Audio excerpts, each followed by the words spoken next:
Les amis, j'ai reçu ce portefeuille d'un client qui m'a demandé de jeter un coup d'œil pour que je puisse lui dire ce que j'en pense. Ça va aller très très vite et je vais en faire une petite vidéo.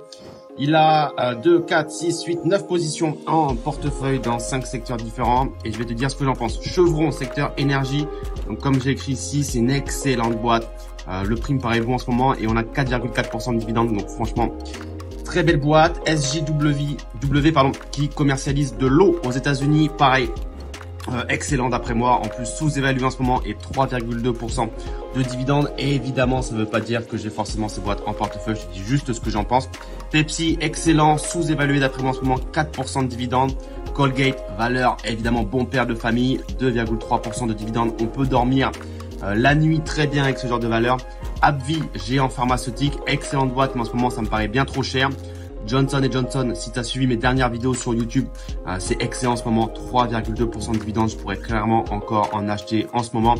Microsoft, eh bien le gros problème c'est que c'est du micro-dividende, 0,8% de rentabilité. Donc c'est vraiment trop faible à mon goût. Amazon, bah, c'est encore pire hein, puisqu'il n'y a pas du tout de dividendes. Et en dernière valeur, on a NWN qui commercialise du gaz. Là, le problème, c'est que malgré le fait qu'elle soit d'après moi sous-évaluée et qu'on a à l'achat 4,8% de dividendes, la croissance de ce dividende est très faible en ce moment sur les dernières années. Donc, comme j'ai dit à ce client, franchement, c'est une très belle base pour un portefeuille. Il y a déjà 5 secteurs de représentés et on est globalement sur des mastodontes dans leur industrie, dans leur secteur respectif. Donc c'est une très bonne